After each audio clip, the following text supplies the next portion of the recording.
भारत और पाकिस्तान के बीच हमेशा एक अंतरिम जंग छिड़ी रहती है। बॉर्डर पे तो अलग और अंतरिम जंग भी छिड़ी रहती है। पाकिस्तान हमेशा से ही दावा ठोकता आया है भारत पर कि हम हमेशा भारत पर हावी पड़ते हैं, लेकिन ऐसा नहीं है। आंकड़ों के आधार पर सबको पता है भारत उससे अव्वल है, कई आगे है। लेकिन मैं अपने आंकड़े आपको बताना चाहूँगा कि हम भारत अगर आगे है तो कितना आगे, पाकिस्तान अगर कुछ पिछड़ा हुआ है तो कितना पिछड़ा हुआ है। वो आप वित्तीय देख लीजिए, मतलब फाइनेंशियल तरीके से देख लीजिए, चाहे खेलों के क्षेत्र में देख लीजिए, चाहे आर्मी, चाहे शक्तिशाली कौन सा देश कितना है वो देख लीजिए। हाँ, ये बात अलग है कि पाकिस्तान दिन ब दिन जो है वो टेररिस्ट का साथ लेकर हम पे अटैक करता है, जिसका कोई मतलब है नहीं। हमारी इंटेलिजेंस इतनी सक्षम है कि हम उनसे आसानी से मतलब जो है पाकिस्तान से निपट सकते हैं।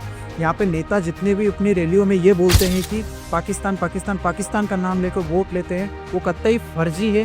क्योंकि हमारी इंटेलिजेंस पे या तो उनको भरोसा नहीं है हमारे नेताओं को, या फिर वो चाहते हैं कि पाकिस्तान का नाम लेके कहीं ना कहीं वोट बैंक क्रिएट किया जाए ताकि पाकिस्तान का नाम बीच में आए और वोटर्स कहीं ना कहीं अट्रैक्ट हो। भारत एक जो है इमोशन वाला देश है, हर चीज़ में इमोशन काम करते हैं, ठीक है।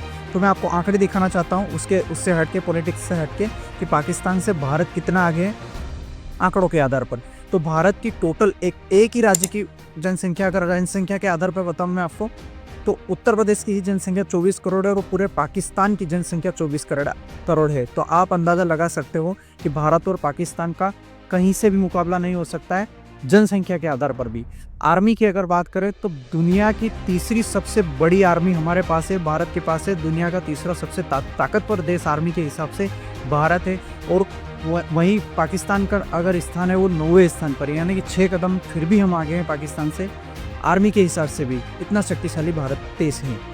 अगर हम जीडीपी के हिसाब से बात करें तो टाटा समूह की जो संपत्ति है वो टोटल पाकिस्तान की टोटल जीडीपी के बराबर है। तो आप देख सकते हो भारत की एक कंपनी जो मल्टीनेशनल कंपनी है टाटा समूह, उसके बराबर ही पाकिस्तान का टोटल संपत्ति है।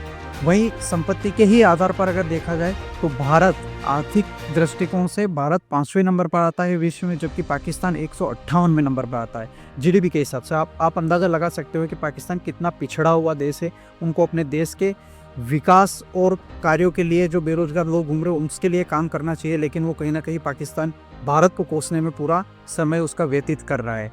और भी आंकड़े मैं आपको बताना चाहूँगा, जैसे खेल के क्षेत्र में आईसीसी इवेंट भारत ने अभी तक 6 इवेंट जीत चुका है। आईसीसी इवेंट मतलब वर्ल्ड कप और चैंपियंस ट्रॉफी मिलाकर, T20 वर्ल्ड कप भी उसमें शामिल है, one day world cup, test championship, सारे मिलाकर अगर देखें तो भारत अभी तक 6 बार वर्ल्ड चैंपियन बन चुका है, जबकि पाकिस्तान केवल 3 बार बना है।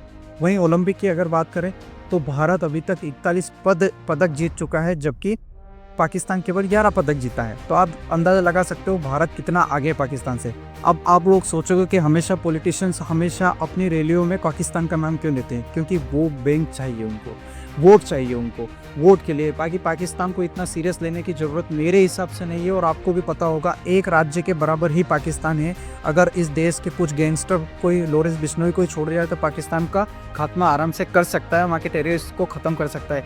और पॉलिटिशियंस को या तो हमारे जो इंटेलिजेंस पे उस पर भरोसा नहीं है, आर्मी पर भरोसा नहीं है। आर्मी के दृष्टिकोण से भी हमारे पास में एक्टिव सैनिक अभी जो है वो 14 लाख से ज़्यादा सैनिक है। पाकिस्तान के पास केवल और केवल 6 लाख सैनिक है अभी।